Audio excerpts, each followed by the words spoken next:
మమ్మల్ని ప్రేమించి మీ కృపను మాకు మెండుగా అనుగ్రహించి మీ వాక్యాన్ని మేము నేర్చుకోవడానికి, చదవడానికి, ధ్యానించడానికి మాకిచ్చిన ఈ గొప్ప భాగ్యానికి స్తోత్రం.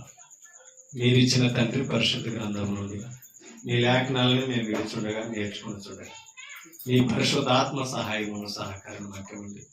వినుచున్న వారికి విని చెవులు, గ్రహించే హృదయాలు ఇవ్వండి.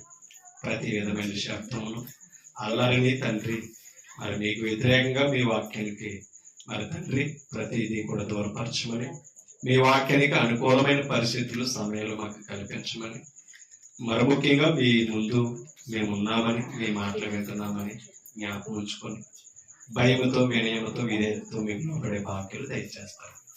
చెప్పుచున్న వాక్యాలకి మా హృదయాలను మరి సిద్ధపరచగలిగిన భాగ్యాలు ఆయా ప్రాంతాల్లో మీ వాక్యాన్ని ఉన్న ప్రతి ఒక్కరిని దీవించి ఆశీర్వదించి బలపరచమని యేసుక్రీస్తు పరిశుద్ధమైన నామమును బట్టి ఈ ప్రార్థన సమర్పించి వేడుకుంటున్నాం మా కన్న తండ్రి, ఆమేన్.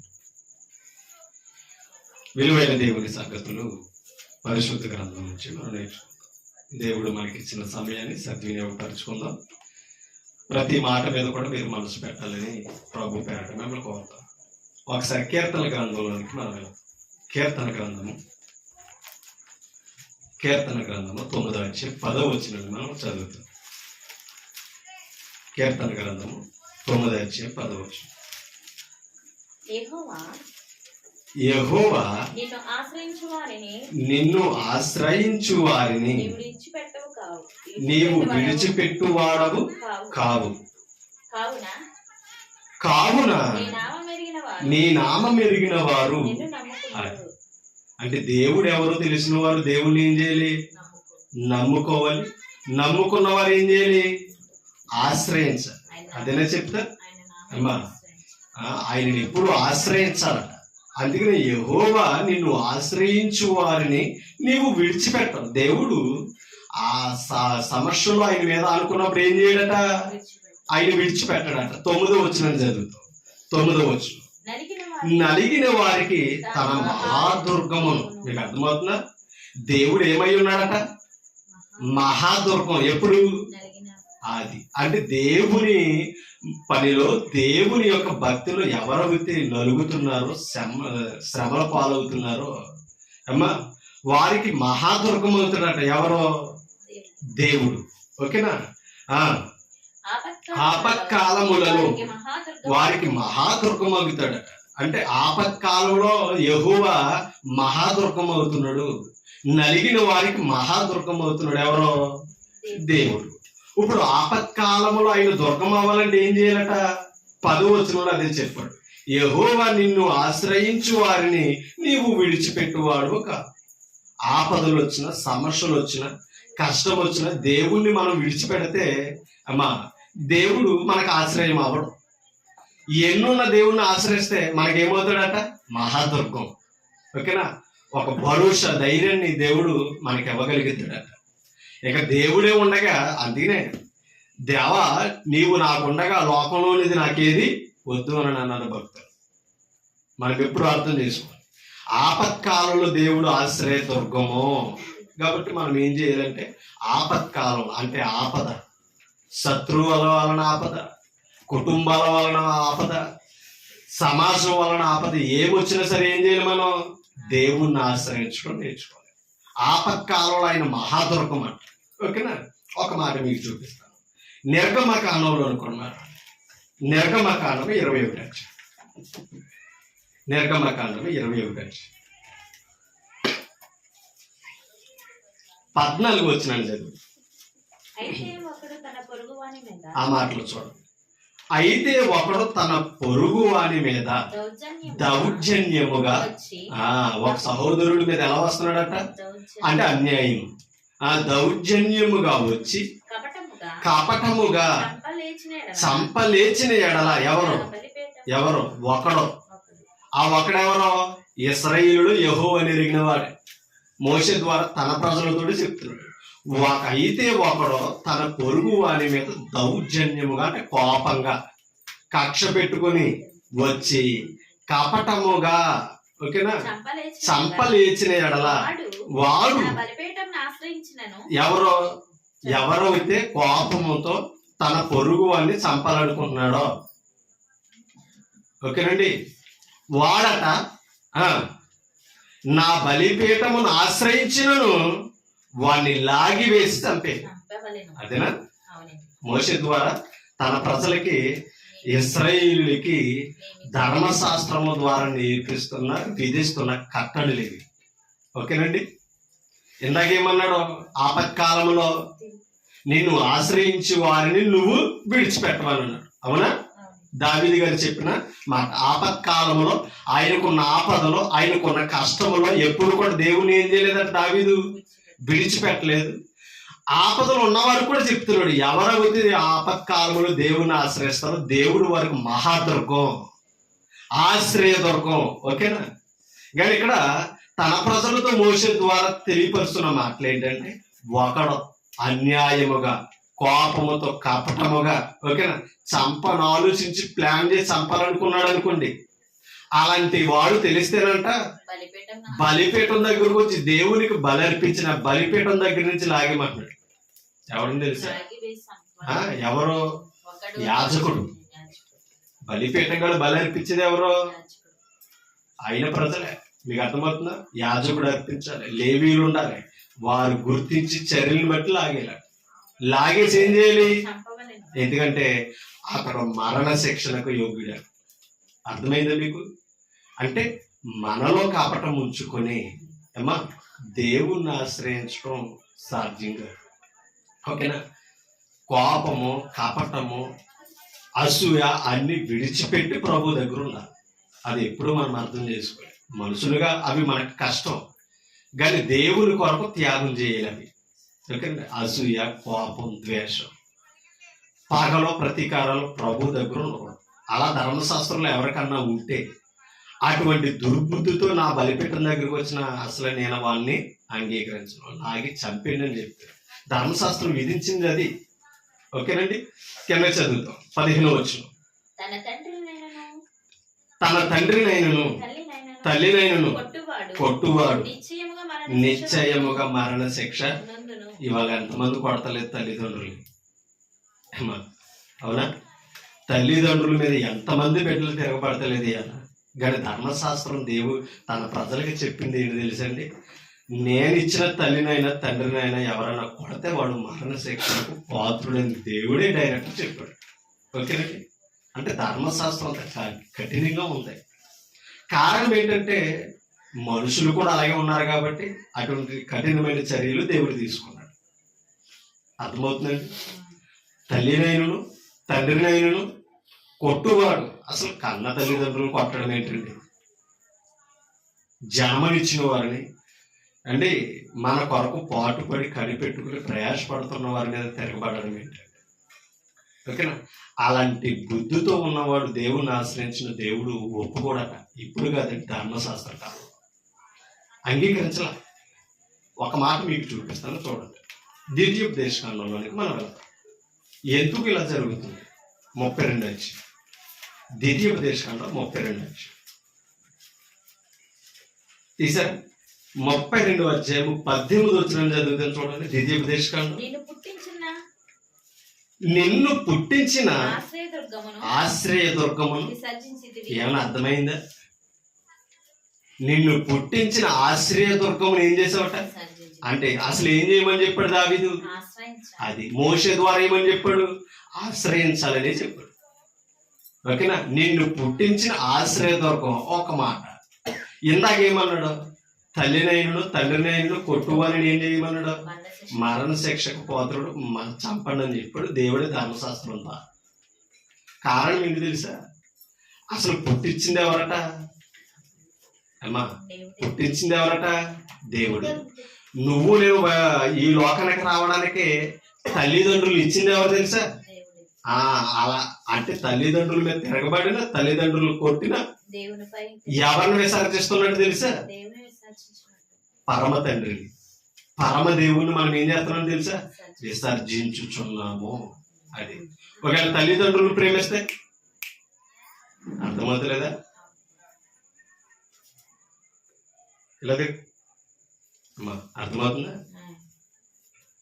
తల్లిదండ్రులు ప్రేమించి తల్లిదండ్రులకు విధేయులవుతే దేవునికి లోబడిన వారు అని అర్థం. దేవుని ఆశ్రయిస్తున్నామని అర్థం. దేవుని దగ్గరుండి దేవుని సన్నిధిలో ఎదిగి తల్లిదండ్రులను వ్యతిరేకిస్తే దేవుని ఆశ్రయించిన అది వాక్యానుసారం కాదు, నాకు అంగీకారం కాదని ప్రభు చెప్తారు. దేవుణ్ణి ఎందుకు ఆశ్రయించాలి, దేవుని దగ్గర ఎందుకు రావాలని అంటే ఆయన మాటలు విని ఆయన చెప్పింది చేయడానికే. ఇప్పుడు తండ్రిని తల్లిని ఏం చేయొద్దన్నాడు, అది కొట్టవద్దు, దూషించొద్దు. సామెతల గ్రంథంలో అంటాడు, తల్లిదండ్రులు దూషించిన వాళ్ళ దీపము కారు చీకట్లో ఆరిపోతారు, లోయి కాకులు వారు కళ్ళు పీకేస్తాయని కూడా చెప్పారు. అంటే తల్లిదండ్రుల పట్ల దేవుని ఆజ్ఞ అంత నిశ్చయితగా ఉంది. ఒకసారి ఆలోచించాలి. ఓకేనా? అందుకనే నిన్ను పుట్టించిన ఆశ్రయ దుర్గమును విసర్జించితేవి, నిన్ను కనిన దేవుని మరచితేవి. అర్థమైందా?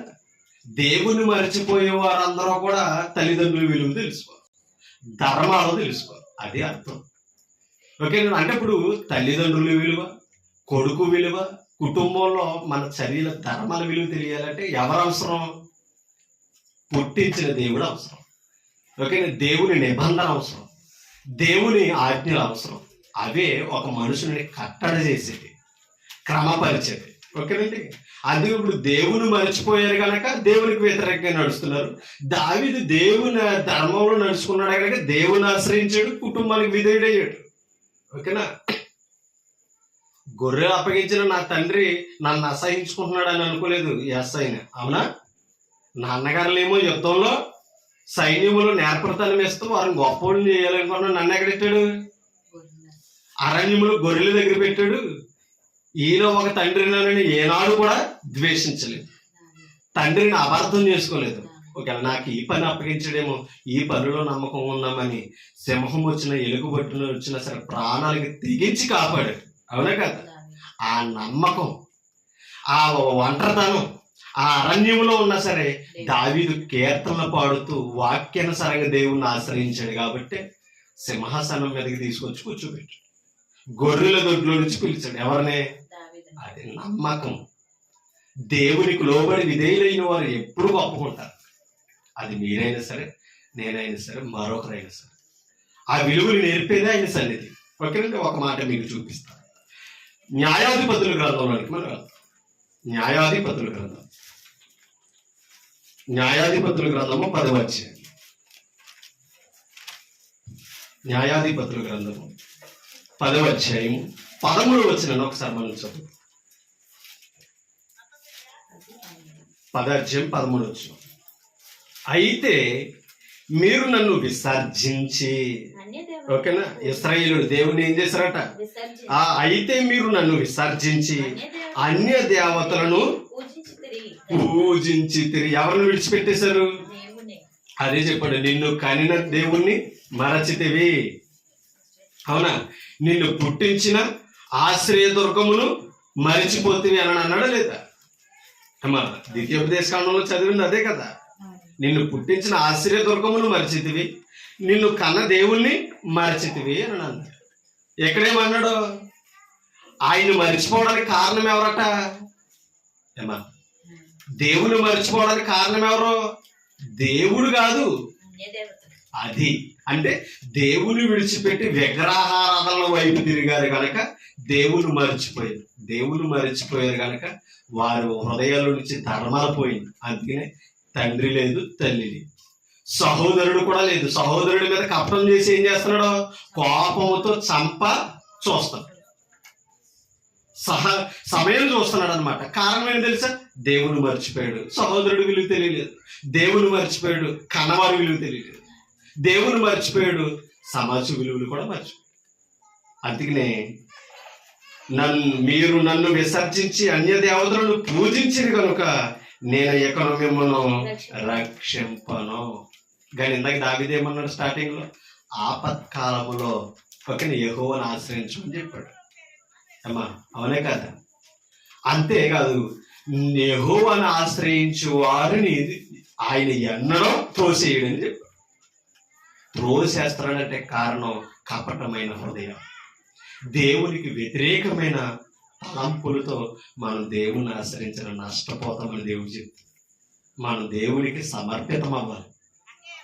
దేవునికి మన జీవితాన్ని అప్పగించి వాక్యానుసారంగా బ్రతుకుతూ చేస్తే దేవుడు మన పక్షంగా ఉంటాడు. అదే కదా రోమపత్రికలో అపొస్తలుడైన పౌలు చెప్పాడు, దేవుడు మన పక్షముగా ఉండగా మనకు విరోధి. దేవుడే మనకు విరోధి అయితే మన పక్షంగా ఎంతమంది ఉంటే ఏంటండి? దేవుడు మన పక్షంగా ఉండాలి, మనుషులు లేకపోయినా పర్లేదు. అదే దావీదు అన్నాడు, మనుషులు నమ్ముకున్నట్టు కంటే యెహోవాను ఆశ్రయించడం నీకు మేలురా, నాకు మేలురా అని అన్నాడు. ధన్యుడు అని అన్నాడు. ఆఖరికి మనుషులను కాదు, రాజులను కూడా నువ్వేం చేయొద్దు, దేవుని కంటే ఎక్కువగా ఆశ్రయించవద్దు. ఎందుకంటే ఎంతోమంది రాజులు కూలిపోయారు, రాజ్యాలు కూలిపోయారు. కానీ ఎన్నో రాజులని కాపాడిన సైన్యములకు అధిపతి యగు యెహోవా ఆయన. కాబట్టి రాజుల కంటే మనుషుల కంటే గొప్పవాడు దేవుడు. ఆ విలువ దావీదు వాక్యం ద్వారా తెలుసుకున్నాడు. ఓకేనా? అంటే దేవుడు ఎందుకు రక్షించని అన్నాడు? మీరు విగ్రహాల జోలికి వెళ్ళారు కనుక. మరి ఎప్పుడైతే విగ్రహాల జోలికి వెళ్ళారో దేవుని విడిచిపెట్టారు. ఇంకో పదం ఏం చేశారు తెలుసండి? 2వ రాజుల గ్రంథం. దేవుని విసర్జించడమే కాదు, ఏం చేశారో చూడండి. అసలు విగ్రహాల జోలికి వెళ్ళడానికి కారణం ఇదే. 2వ రాజుల గ్రంథం 17వ అధ్యాయం తీసారు. 2వ రాజుల గ్రంథం 17వ అధ్యాయం 15వ వచనం. వారు ఆయన కట్టడలను 17వ అధ్యాయం 15వ వచనం. వారు ఆయన కట్టడలను తమ పితరులతో ఆయన చేసిన నిబంధనను ఆయన తమకు నిర్ణయించిన ధర్మశాస్త్రమును, అది లోపం ఇది, ఇచ్చిన గ్రంథాన్ని చదవడం మానేశారట. ఏమా? గ్రంథంలో ఉన్న విషయాలు తెలుసుకోవడం మానేశారట. ఎవరో ఇశ్రాయేలు. ఏమా అర్థమవుతుందా? దేవుని విడిచిపెట్టారు, దేవుని నిబంధనను విడిచిపెట్టారు, దేవుడు నిబంధన ద్వారా ఇచ్చిన కట్టడలను విడిచిపెట్టారు. అంటే తండ్రులకు చేసిన ప్రమాణం కానీ, తండ్రులు నడిచిన మాదిరి కానీ ఈరోజు పిల్లలు లేరు. ఆనాడు లేరు, ఈనాడు లేరు. చక్కగా ఎంతో భక్తి చేస్తారండి తల్లిదండ్రులు, పిల్లలేమో బయట తిరుగుతారు. అర్థమైందండి? కారణం ఏంటంటే మేము వెళుతున్నాం కదా, ఏదో టైంలో మా పిల్లలు ఉంటారు కదా అనుకుంటారు తప్ప కానీ చెయ్యి పట్టుకు తీసుకొచ్చి దేవుల్లో కూర్చోబెట్టాలి. దేవుని పని ముగించే వరకు కూడా బయటికి వెళ్ళకూడదని అనుకోవాలి. మా పిల్లలు ఎదుగుతున్నారు, తెలుసుకుంటారు, జాగ్రత్తగానే ఉంటారని అనుకోకూడదండి. ఎంత జాగ్రత్తగా ఉన్న దుష్టు నుంచి తప్పించే శక్తి మనకెవరికే లేదు. దుష్టు నుంచి విమోచించాలంటే దేవుడు ఒకడే. వాడి యొక్క సమస్య నుంచి తప్పించాలంటే, వాడి కుయుక్తి నుంచి తప్పించాలంటే దేవుడు ఒక్కడే. మన పిల్లలు బాగా చదువురు, తెలివైన వారని అనుకో. మన తెలివి, మన చదువు, మన జ్ఞానం అంతంత మాత్రమే, సంపూర్ణమైనది కాదు. మనల్ని రక్షింపగలిగినది కాదు. మనల్ని రక్షించగలిగిన జ్ఞానం దేవుడు. అది ఎప్పుడు అర్థం చేసుకోవాలి. కాబట్టి తమ పితరులతో చేసిన నిబంధనను, కట్టడలను, విధులను తనకు నిర్ణయించిన ధర్మశాస్త్రమును విసర్జించి వ్యర్థమైన దాన్ని అనుసరించుచు వ్యర్థులైపోయారట. మీకు అర్థమవుతుందా? వ్యర్థులైపోయారు. ఎవరో? ఇశ్రాయేలు పిల్లలు, పూర్వీకులు గతించిపోయారు. అలా నడిచిన దారి విడిచిపెట్టారు. వారు ఆశ్రయించిన దేవుణ్ణి వదిలేశారు. ఆయన ఇచ్చిన చట్టం, గ్రంథాన్ని వదిలేశారు. కాబట్టి ఏమైపోయారు? వ్యర్థులైపోయారు. వ్యర్థంగా బ్రతుకుతున్నారు. బ్రతుకు దేవుడు తెలుసుకుంటారు. జీవిత విలువలు గమనిస్తారు. కారణం ఏంటంటే కేవలం ఒక్కటే, గ్రంథాన్ని చదవడం మానేశారు. అందుకనే విగ్రహాల వైపు తిరిగారు, సహోదరుల్ని చంపడానికి చూస్తున్నారు, కన్నవారిని హింసిస్తున్నారు. అవునా కదా? అదేనా చెప్పాడు? ఆఖరికి దేవుణ్ణే వదిలేశారు. ఇంకా దేవుణ్ణి వదిలేసిన వాడికి, దేవుని విలువ తెలియని వాడికి మనిషి విలువ ఏం తెలుస్తుంది? మనిషి విలువ తెలియని వాడికి ఆ మనుషులు ఉన్న తల్లిదండ్రుల విలువ ఏం తెలుస్తుంది? కాబట్టి లోకం కాదని మనకి నేర్పేది దైవమే నేర్పగలరు. ఓకేనా? అది ఇప్పుడు మనం అర్థం చేసాం. ధర్మశాస్త్రం విసర్జించారు కనుక, మర్చిపోయారు కనుక ఇంత నష్టం కలుగుతుంది మనుషులు. మరి పైగా వీరెవరో భక్తులే కాదు, దేవుని ఎరిగిన వారే కాదు, భ్రమలో ఉన్నారంతే. కానీ దేవునికి ఇష్టమైన మార్గంలో కానీ, అర్థమైన జీవితాలుగానే అనుభవిస్తలేదు. కారణం ఏంటంటే దేవుని ప్రజలుగా పిలవబడడం కాదండి, దేవుని పిల్లలని చెప్పుకోవడం కాదండి, ఆ లక్షణాలు కలిగి ఉండాలని గ్రంథం మనకే ఆనాడు ప్రజలకు చెప్తుంది, ఈనాడు క్రైస్తవులమైన మనకే చెప్తుంది. మన క్రైస్తవులుగా పిలవబడడం కాదు, క్రైస్తవులుగా తీర్చిన క్రీస్తును అనుసరించాలి, ఆయన ఇచ్చిన క్రొత్త నిబంధనలో కైకొనాలి. అది క్రైస్తవుడికి ఉండవలసిన లక్షణం. ఓకేనండి, ఒక మాట మీకు చూపిస్తాను. రోమిలకు రాసిన పత్రిక 2:17. రోమిలకు రాసిన పత్రిక 2:17 చదువుతాం. రోమా పత్రిక 2:17. నీవు యూదుడవని పేరు పెట్టుకుని ధర్మశాస్త్రము ఆశ్రయించి దేవుని యందు అతిశయపడుచున్నావు. యూదులు ఉండవలసిన అతిశయం ఏంటి తెలుసా? యూదుడు అని పేరు పెట్టుకుని ధర్మశాస్త్రమును ఆశ్రయించి. ఇందాక వారేం చేశారు? ధర్మశాస్త్రమును విసర్జించారు. అదే కదా చెప్పాడు రాజుల గ్రంథంలో, అమ్మా ధర్మశాస్త్రాన్ని విసర్జించారు. యూదులు అని చెప్పుకున్నారు కానీ ధర్మశాస్త్రం లేదు. కానీ పౌలు అదే చెప్తున్నాడు, నువ్వు యూదుడు అని పేరు పెట్టుకుని ధర్మశాస్త్రమును ఆశ్రయించడం అంటే అర్థం ఏంటి? చదివి అందులో ఏమున్నదో తెలుసుకుని వాటి ప్రకారంగా జీవించడం ఆశ్రయించు. ఓకేనా? ఆశ్రయించి దేవుని యందు అతిశయపడుచున్నావు కావా. అది ఇప్పుడు మరి క్రైస్తవుడు ఏం చేయాలి? క్రీస్తునందు అతిశయించాలని ఏం చేయాలి? క్రొత్త నిబంధనలు చదివి గైకొని అర్థం చేసుకొని దాని ప్రకారంగా జీవించినప్పుడు క్రైస్తవుడిగా అతిశయించాలి. అది ఓకేనా? కొరింథీ పత్రికలో ఒక మాట మీకు చూపిస్తాను, చూడండి. మొదలు కొరింథీ పత్రిక 1:31. 1:31 మొదలు కొరింథీ. అతిశయించువాడు అది పౌలు చెప్తున్నమాట. అతిశయించువాడు ప్రభువునందే. అంటే దేని విషయం అతిశయించకూడదు? లోకంలో ఉన్న మన స్థితులను బట్టి, మన పేరును బట్టి, మన పలుకుబడిని బట్టి, మన తెలుగుని బట్టి కాదట అతిశయించు. అతిశయించువాడు ప్రభునందు. ఎందుకని? ఎందుకు క్రీస్తునందు అతిశయించాలి? క్రీస్తునందు అతిశయం ఎందుకు లాభం? చదవని కలిగి అని వ్రాయబడినది అమ్మా నెరవేరునట్లు దేవుని మూలముగా ఆయన. అది దేవుని మూలంగా అంటే తండ్రి అయిన దేవుని మూలముగా ఆయన అంటే క్రీస్తు మనకి ఏం చేస్తున్నాడంట? జ్ఞానమును నీతియు పరిశుద్ధతయు విమోచనమయ్యాడు. అన్ని దేవుని ప్రణాళికలు మన జీవితంలో నెరవేరుస్తుంటే, నెరవేర్చి క్రీస్తులో మనం ఉంటే అతిశయించడం తప్పేం కాదని పౌలు చెప్తాడు. ఓకేనా? మనకి జ్ఞానం లేనప్పుడు, నీతి లేనప్పుడు, పరిశుద్ధత లేనప్పుడు, పాపము నుంచి విమోచన మనకి లేనప్పుడు లోకంలో ఎన్నిటిని చూసి అతిశయించినా మనకే రక్షణ లేదు. అది అర్థం చేసుకోవాలి. మన గొప్పతనం కలగదు. మనం అతిశయించడం అంటే క్షేమంగా ఉండడం, అంటే వర్ధిల్లడం. అది ప్రభువులోనే జరుగుతుంది.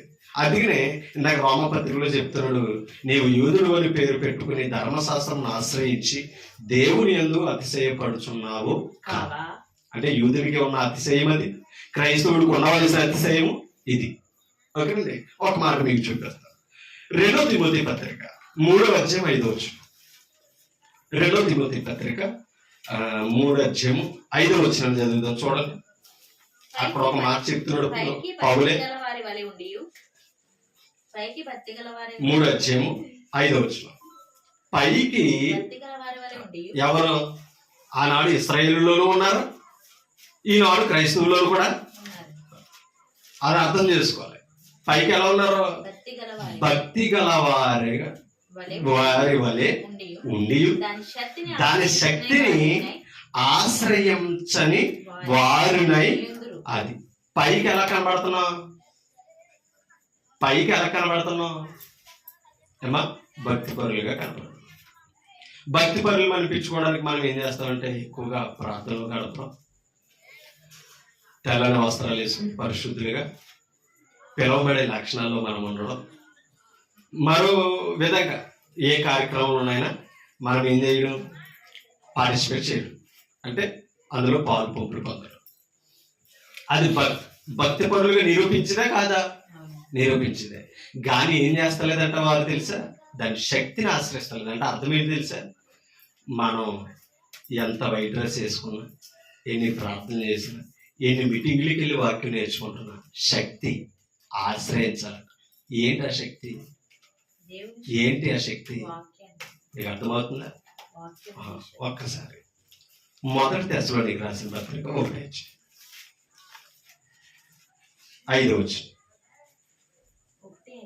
1:5 మొదటి తెస్సలోనికీ పత్రిక 1:5 ఎలయనగా దేవుని వలన ప్రేమింపబడిన సహోదరులారా, మీరు ఏర్పరచబడిన సంగతి అనగా మా సువార్త.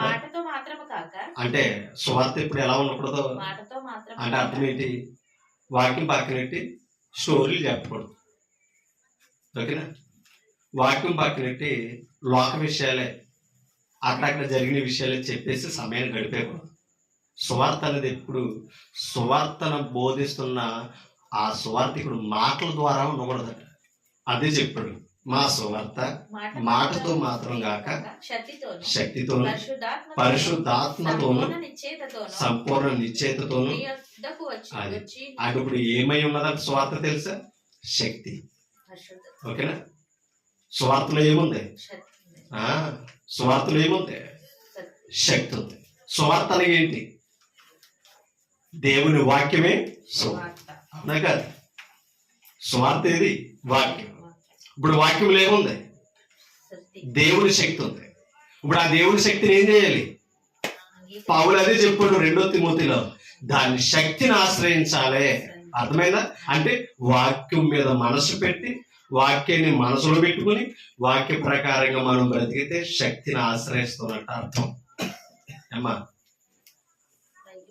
కానీ పైకి మనం ఎలా కనబడుతున్నాం? భక్తి పరులా కనపడుతున్నాం. కానీ దాని శక్తిని ఆశ్రయిస్తలేదంటే అర్థం ఏంటంటే వాక్యాన్ని వినుట మట్టుకు వింటున్నామే తప్పని దాన్ని గైకొని దాని ప్రకారంగా జీవించే విషయంలో విఫలమైపోతుంది. మరి ఎన్ని ధరించుకుని ఎన్ని చూపిస్తే ఏంటి మనం? ఓకేనా? కాబట్టి వాక్య శక్తిని ఆశ్రయించి ఉండాలని పౌలు తిమోతికి చెప్తాడు. ఇప్పుడు తిమోతి 2వ పత్రిక 3:5 పైకి భక్తి గల వారి వలె ఉండి దాని శక్తిని ఆశ్రయించే వారినై ఉందురు. ఇట్టి వారికి విముఖుడవై అంటే అర్థం ఏంటి? వ్యతిరేకంగా ఉండాలని అర్థం. విముఖుడవై అంటే దూరంగా ఉండాలని అర్థం. ఎవరు ఉండాలి? దేవుడు కాదండి, క్రీస్తు కూడా కాదు. ఎవరు ఉండాలి? తిమోతి, నువ్వు అలాంటి వారికి విముఖుడవై వ్యతిరేకంగా ఉండు. అలాంటి వారికి లోబడకో. లేకపోతే నువ్వు కూడా ఎలా ఉంటావు? వారి వాళ్ళంటే ఎలాగా? పైకి భక్తి వారి పరులా కనపడతావు, కానీ దాని శక్తిని ఏం చేయు అంటే ఎవరైతే వాక్య ప్రకారం జీవిస్తున్నారో వారికే విముఖుడు అయి వారితో కలిసి మెలిసి జీవించండి. కాబట్టి మనమైనా సరే వాక్యం వినడం కాదు, వాక్య ప్రకారంగా జీవించడం. అలా జీవించే వారితో మనం ఏం చేయాలి తెలుసా? కలిసి మెలిసి ఉండాలి. కానీ అమ్మా అర్థమైందా? అంటే ఆనాడు ఇశ్రాయేలు ధర్మశాస్త్రాన్ని ఆశ్రయించాలి, దాని ప్రకారంగా తెలుసుకుని జీవించాలి. ఇప్పుడు క్రొత్త నిబంధనలో క్రైస్తవులు ఏం చేయాలి తెలుసా? క్రొత్త నిబంధనలో ఉన్న వాక్యాన్ని శక్తిని ఆశ్రయించాలి, వాటి ప్రకారంగా వేషధారణ విడిచిపెట్టాలి. పైకి భక్తి గల వారులుగా కాకుండా లోపల కూడా అంతరంగం కూడా ఏమన్నా చేసి భక్తి పరులుగా జీవించాలి. దాని శక్తిని మన హృదయంలో పెంపొంద చేసుకోవాలి. ఓకేనా? పౌలు చెప్తున్న మాట కీర్తన గ్రంథం 42:7 క్షమించండి, కీర్తన గ్రంథం 112 కీర్తన 112 7 112:7 కీర్తన. వాని హృదయము యెహోవాను ఆశ్రయించి స్థిరముగా. అది మీకు అర్థమవుతుందా? అంటే భక్తి పరుని హృదయం ఏం చేయాలట? దేవుని ఆశ్రయించాలట. పైన చెప్పాడు నీతిమంతుడు, యథార్థవంతుడు. అది అంటే నీతిమంతుని హృదయము ఎప్పుడు ఎలా ఉంటుందట? యెహోవాను ఆశ్రయించి స్థిరంగా ఉంటుంది. అంటే దాని అర్థం ఏం తెలుసా? దేవుని ఆశ్రయించేవాడు మనుషులు మెప్పించడం వరకు బ్రతకడు, మనం అలా బ్రతకూడదు. ఓకేనా? అందుకని దేవుని ఆశ్రయించేవాడు అంటే దేవుని ఆశ్రయించేవాడు హృదయము యెహోవాను ఆశ్రయించి ఎలా ఉంటుందట? స్థిరమగా ఉంటుంది. అంటే అర్థం ఏంటి? దేవుని నమ్మిన వాడు మళ్ళీ ఏదో దాని వైపు తిరగదు. ఓకేనా? కష్టాల్లో ఎవరు ఏదో చెప్పారు కదా, ఏదో మార్గం ఇచ్చారు కదా అని మనం అటు ఇటు వెళ్ళిపోయేవారుగా ఉండకూడదు. అది మనం ఎప్పుడూ అర్థం చేసుకోవాలి. ఓకేనా? ఒక మాట మీకు చెప్పు. యెషయా గ్రంథం 27 యెషయా గ్రంథం 27 5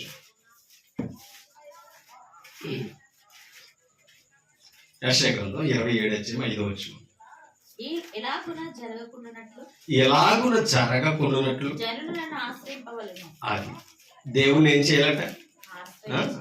జనులు నన్ను ఆశ్రయింపవలను. 4 వచ్చింది చదవండి. దేవుని ఏం లేదట? క్రోధము లేదు. గచ్చ పొదలను బలు రక్కసి చెట్లను ఒకవేళ నుండి ఎడల యుద్ధము చెయ్యువని వలె నేను వాటిలోనికి వడిగా జొచ్చి తప్పగా వాటిని కాల్చివేయుదును. ఇలాగున జరుగుకున్నట్లు జనులు నన్ను ఏం చేయాలట? నన్ను ఆశ్రయించలేదనుకో వారి వారు పొలాలు ఎలా ఉంటాయి? గచ్చ పొదలతో ఉంటాయి. దేవుని ఆశ్రయించకపోతే ఏ ప్రతిఫలము ఉండదని చెప్తున్నాడు. ఓకేనా? కానీ ఇలాగున జరగవాలని జనులు నన్ను ఆశ్రయింపవలను, నాతో సమాధాన అది ఎప్పుడు కూడా దేవునికి ఎలా ఉండకూడదు? విముఖులుగా ఉండకూడదు, విరోధులుగా ఉండకూడదు. సమాధాన పడవలను, వాడు నాతో సమాధాన పడవలేను. సమాధానంగా ఉండాలి, సమాధాన పడుతూ ఉండాలి. ఒక మాట 50 అధ్యాయం, ఇదే యెషయా గ్రంథం 50 అధ్యాయం 10 కూడా చదువుతాం. 50 అధ్యాయం 10 యెషయా గ్రంథంలోనే 50 అధ్యాయం 10 మీరు యెహోవాకు భయపడి జనులతో చెప్తారు. యెహోవాకు భయపడి ఆయన సేవకుని మాట యెహోవాకు భయపడేవాడు ఏం చేస్తాడు? సేవకుని మాట వింటాడు. సేవకుని మాట అంటే వినడం అంటే అర్థం ఏంటి? వెళ్ళి కూరగాయలతే అంటమా? సేవకుడు చెప్తున్నాడు కదా మరి, అవునా కదా? ఇంట్లో పలానా పని చెప్పడమా? సేవకుని మాట వినడం అంటే అర్థం ఏంటి? ప్రకటించే సువార్త వాక్యాన్ని వినడం. ఎందుకంటే దాంట్లో ఏముంది? పౌలు చెప్పాడు తిమోతికి, శక్తి ఉంది. అది అందుకనే సేవకుని మాట ఎప్పుడు వినాలి, సేవకుని మాటకి గౌరవం ఇవ్వాలి. ఓకేనండి? వ్యక్తిగత విషయాలు కాదు. ముందు వాక్యంలో సేవకుడు విలువ ఇవ్వాలి, వాక్యానికి సరెండర్ అవ్వాలి. అయ్యో మాకు వాక్యం నేర్పుతున్నారు కదా, వాక్యం నేర్పడానికి ఆయన ప్రయాసపడుతున్నారు కదా, మా కొరకు ఆయన శ్రమ పడుతున్నాడు కదా అనేది నేర్చుకోవాలి. అది ఎవరికంటే స్వార్థికుడు మాట నిదే ఎవరంటే ఆ వాక్యానికి లోబడేది ఎవరంటే దేవునికి భయపడేవారు. అంతేనా చెప్పాడు అక్కడ? మీలో యెహోవాకు భయపడి ఆయన సేవకుని మాట వినివాడు ఎవరు? అది మీకు అర్థమవుతుందా? యెహోవాకు భయపడేవాడు ఎప్పుడు కూడా ఎవరి మాట వింటారో? సేవకుడి మాట వింటారు. వెలుగు లేకయే చీకటిలో నడుచువాడు, మీకు అర్థమవుతుందా? వెలుగు లేకయే చీకటిలో నడుచువాడు యెహోవా నామమును ఆశ్రయించి తన దేవుని నమ్ముకొనవలెను. మీకు అర్థమవుతుందా? ఏమర్థమైంది అంటే? అర్థం ఏంటి? దేవుడు లేని జీవితం అన్నమాట. వెలుగు లేకయే చీకటిలో నడుచువాడు ఏం చేయాలి? యెహోవా నామమును అంటే అర్థం ఏంటి? వాక్యాన్ని విని ఆయనకు భయపడి సువార్థికుడు మాట్లాడినాడు అనుకో, ఏం చేస్తాడు? ఆయన నామం తెలుసుకుంటాడు. ముందు నిజమైన దేవుడు ఎవరు, ఆయన నామం మీద తెలుసుకుంటే ఏం చేయాలి? ఆశ్రయించాలి. ఆశ్రయించాడనుకో చీకటిలో నుంచి ఎక్కడికి వస్తాడు? అది వెలుగులోనికి వస్తాడు. ఆ వెలుగు ఎవరంటే దేవుడు. ఆ వెలుగు ఎక్కడ ఉన్నదంటే సువార్తలో. ఓకేనా? అందుకనే క్రీస్తు దేవుని స్వరూపమును, మీకు అర్థమా? దేవుని శక్తిని ఉన్నాడని, దేవుని స్వరూపి అయి ఉన్న క్రీస్తు మహిమను కనుపరుచు సువార్త ప్రకాశమన్నాడు 2 కొరింథీ 4:4. అవునా కదా? దేవుని స్వరూపి అయిన క్రీస్తు ప్రకాశం యొక్క సువార్త అంటే ఎక్కడుంది? దేవుని మహిమ ఎక్కడుంది? వాక్యములో. వాక్యాన్ని విన్నవాడు ఎవరంటే దేవుడు అంటే భయం ఉన్నవాడు వాక్యం వింటాడు. వాక్యం విన్నవాడు ఆయన నామం తెలుసుకున్నవాడు చీకటిని విడిచిపెట్టి ఎక్కడికి రావాలి? వెలుగులోకి. అంటే లోకాన్ని వదిలి దేవుని దగ్గరికి రావాలని అర్థం. లోకాన్ని వదిలి దేవుని సన్నిధిని ఆశ్రయించాలని దాని అర్థం. ఓకేనా? అలా చేయాలంటే ముందు దేవుడి భయం ఉండాలి, సువార్థికుడి మాటకి గౌరవం ఉండాలి. అంటే చెప్పే వాక్యానికి విని లోబడే మనసు ఉండాలి, విశ్వాసం. ఓకేనా? ఒక మాట మీకు చూపిస్తాను. సామెతల గ్రంథం 1:32 వచ్చి. సామెతల గ్రంథం 1:32 వచ్చి. సామెతల గ్రంథం 1:32 వచ్చి. జ్ఞానము లేని వారు దేవుని విసర్జించి, ఎవరు చెప్తున్న మాట ఇది? జ్ఞాని అయిన సులోమోను చెప్తున్న మాట. మహాజ్ఞాని, ప్రపంచ జ్ఞాని అనమాట. ఇంకా చెప్పాలంటే ఆ కాలంలో ఆ దేశంలో ఈయనకంటే జ్ఞానవంతుడికి కూడా అటువంటి జ్ఞాని చెప్తున్నాడు, జ్ఞానము లేకపోతే, జ్ఞానం లేని వాడు ఎవరిని విసర్జిస్తున్నారట? అది జ్ఞానం ఎందుకు లేదు? జ్ఞానాన్ని పుట్టించిన దేవుని గురించి తెలుసుకుంటారు. కనుక జ్ఞానం ఎక్కడ ఉన్నదంటే దేవుని మాటలో ఉంది. ఓకేనా? అంటే ఇప్పుడు జ్ఞానులు ఎవరు తెలుసా? దేవుని దగ్గర ఉన్నవారు, దేవుని మాటలు విన్నవారు జ్ఞానం. అర్థమైందా? అంటే జ్ఞానం లేని వారు ఏమవుతున్నారు? దేవుని విసర్జిస్తున్నారు. దేవుని విసర్జించేవాడు, దేవుని నమ్మనవాడు ఏమవుతున్నాడు? అది మీరైనా సరే, నేనైనా సరే దేవుని వదిలేయకూడదు. దేవుడు లేడని అజ్ఞానంగా మాట్లాడకూడదు. మనం నాశనం అవుతాం. అంటే నాశనం అంటే మరణానికి వెళ్ళిపోతాం, పాతాళానికి జారిపోతాం అని అర్థం. జ్ఞానం ఉంటే దేవుని వదలం, అవునా కదా? అప్పుడు నాశనం నుంచి తప్పించుకుంటాం. నాశనములకు జోగుచున్న వారిని నువ్వు విడిపెప్పవా? అందుకే సువార్థికుడు ప్రయాసపడతాడు. అందుకే సువార్థికుడు ఆత్మల రక్షణ కొరకు పోరాడుతున్నాడు కనుక, ప్రయాసపడుతున్నాడు కనుక దేవుని యందు భయముతో ఒక సువార్థికుడి మాట వినాలని చెప్తాడు, సేవకుడి మాట వినాలని చెప్తాడు. ఓకేనా? ఎందుకు తెలుసా సేవకుడి మాట ఎందుకు వినాలి? ఒక మాట ఇదే సామెతల గ్రంథంలో ఒక మాట మీకు చూపిస్తాను. చూడండి.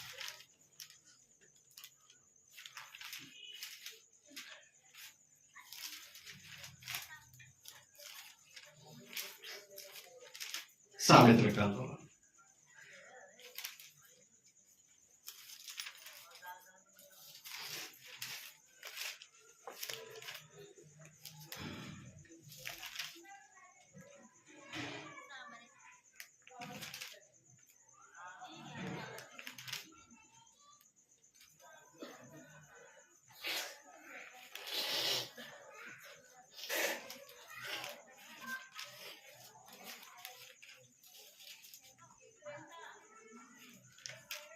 ఒకసారి 13వ అధ్యాయం సామెతల గ్రంథం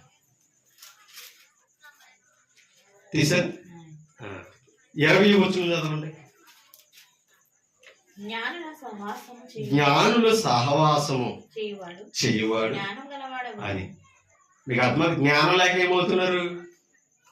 నశించిపోతున్నారు, నాశనం అవుతున్నారు అన్నాడా లేదు ఇందాక? అప్పుడు జ్ఞానం ఉంటే అమ్మా, జ్ఞానులతో సహవాసం చేయవాడు ఏమవుతున్నాడు? జ్ఞానము గలవాడు అగును. మూర్ఖుల సహవాసము చేయువాడు ఏమవుతున్నాడట? కాబట్టి మూర్ఖుల సహవాసం మనం ఎప్పుడు చేయకూడదు. మూర్ఖుడు ఎవరు? దేవుడు లేడని చెప్పేవాడు, దేవుని మాట నమ్మనవాడు. ఓకేనా? దేవునికి విధేయుడు కానివాడు. అలాంటి వారితో మనం సహవాసం చేసి, మీకు అర్థమవుతుందా? దేవుని వదిలేసేవారుగా మనం ఉండకూడదు. అది ఎప్పుడు మనం అర్థం చేసుకోవాలి. జ్ఞానం మనం రక్షించేది, ఆ దైవ జ్ఞానం చెప్పేది సువార్థికుడు. జ్ఞానులతో సహవాసం అంటే ఆ వాక్యాన్ని దేవుని యందు భయముతో ఆయన ఆశ్రయించు వారే జ్ఞానులు. ఓకేనా? వాక్యం ఎవరంటున్నారో, వాక్య ప్రకారంగా ఎవరు జీవిస్తున్నారు, వారు ఎవరు అనుకున్నారు? దేవుని జ్ఞానం నేర్చుకునే జ్ఞానం. అలాంటి వారితో సహవాసం చేయాలి. అంటే లోకస్తులతో కాదు, దేవుని దగ్గర బాప్తిసం పొంది పాప విమోచన కలిగి పరిశుద్ధులుగా ఎవరు ఎదుగుతున్నారు వారితో సహవాసం చేయాలని వాక్యం చెప్తాం. ఓకేనా? ఒక మాట మీకు చూపిస్తాం. ఇర్మియా గ్రంథం 16. ఇర్మియా గ్రంథం 16 11 వచ్చింది చదవండి. ఇర్మియా 16:11. ఇర్మియా అంటే యెషయాతో చెప్తున్నాడు అనమాట. నీవు ఇశ్రాయేలుతో ఇట్లను ఏమని? యెహోవా ఈ మాట సెలవిచ్చుచున్నాడు, మీ పితరులు ఎవరిని విడిచి? పితరులు అంటే వీరి తండ్రులు అన్నమాట. ఇశ్రాయేలీయులు పెద్దలు ఎవరిని విడిచారట? దేవుని విడిచి అన్య దేవతలను అనుసరించి పూజించి వాటికి నమస్కారము చేయుటను బట్టియే కదా వారు నా ధర్మశాస్త్రం గైకొనక. ఓకేనా? ఎప్పుడైతే విగ్రహారాధన వైపు తిరిగారో వారి దేవుణ్ణి విసర్జించారు. దేవుని ఎప్పుడైతే విసర్జించారో ధర్మశాస్త్రాన్ని కూడా విసర్జించారు. అర్థమైందా?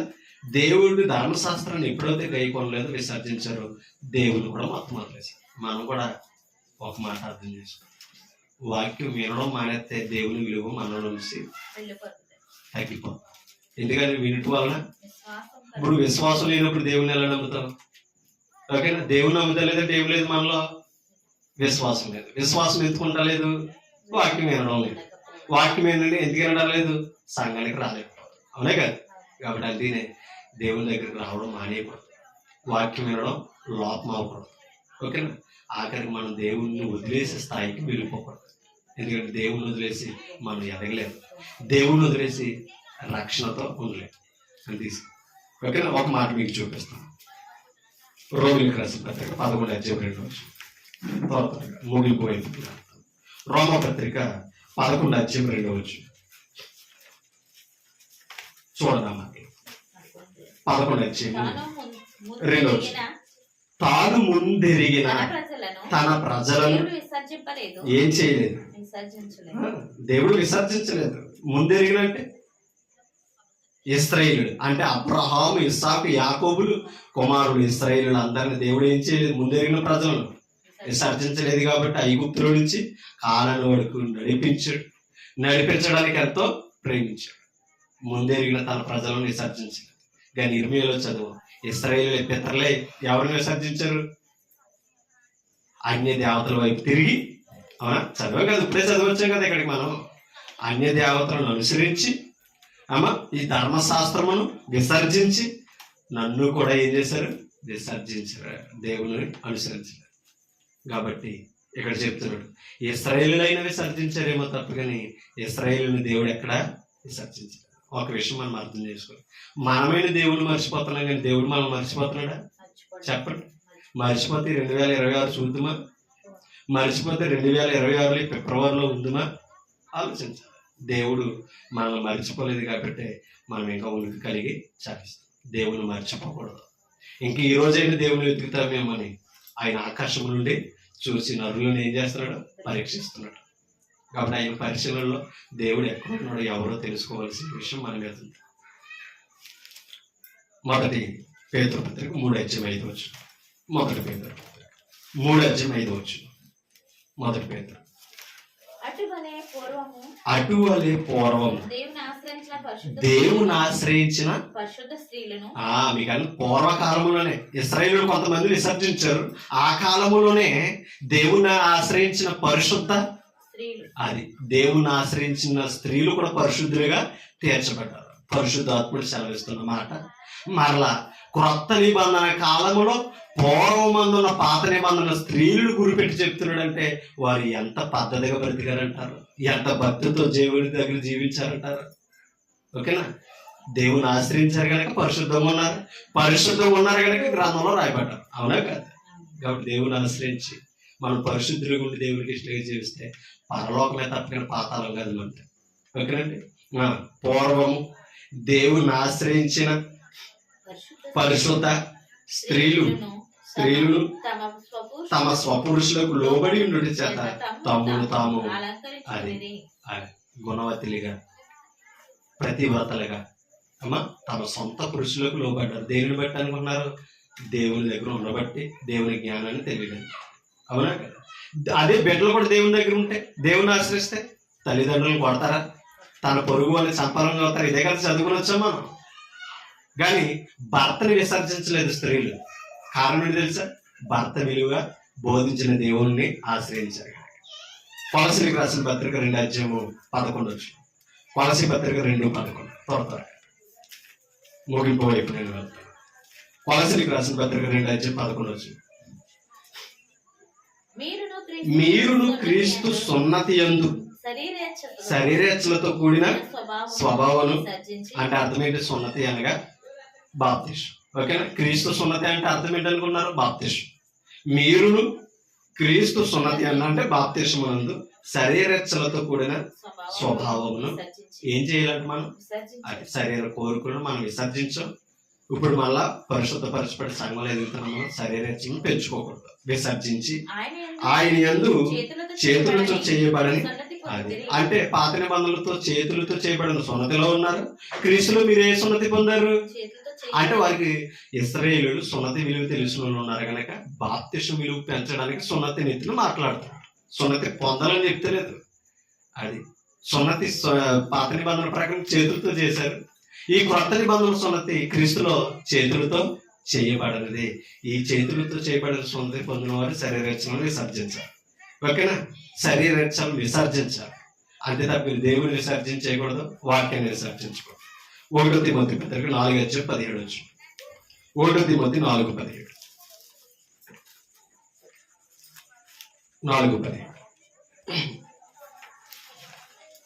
1 తిమోతి 4:17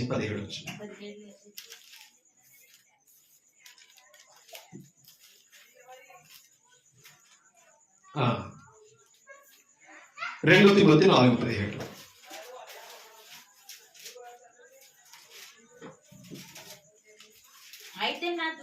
అయితే నా ద్వారా సువార్త పూర్ణముగా ప్రకటింపబడు నిమిత్తమును అన్యజనులందరూ దానిని విను నిమిత్తమును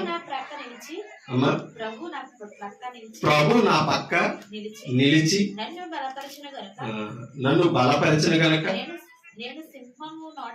నేను సింహము నోట నుండి తప్పింపబడితిని. ప్రభువు ప్రతి దుష్కార్యము ఏం చేస్తున్నాడట? ప్రతి దుష్కార్యము నుండి ఏం చేస్తున్నాడట? అది ప్రభు మన పక్షం ఉంటే ఎటువంటి ప్రమాదకారుల నుంచి నేను తప్పించగలిగిన సమర్థుడని తన. ఓకే, ఒక మాట మీకు చూపిస్తాను. హెబ్రీయులకు రాసిన పత్రిక 12:25 12:25 హెబ్రీ పత్రిక. మీకు బుద్ధి చెప్పుచున్నవానిని నిరాకరింపకున్నట్లు చూచుకొనుడి. వారు భూమి మీద నుండి బుద్ధి చెప్పిన వానిని నిరాకరించినప్పుడు తప్పించుకొనకపోయిన ఎడల పరలోకము నుండి బుద్ధి చెప్పుచున్న వారిని విసర్జించుచున్న మనము తప్పించుకొనకపోవుట అంటే అర్థమేంటి? పాత నిబంధనలో తన ప్రజల ద్వారా నా బోధకుల ద్వారా ఏం చేశాడట? బుద్ధి చెప్పాడట. అలాంటి వారిని విసర్జిస్తేనే తప్పించుకోలేదట.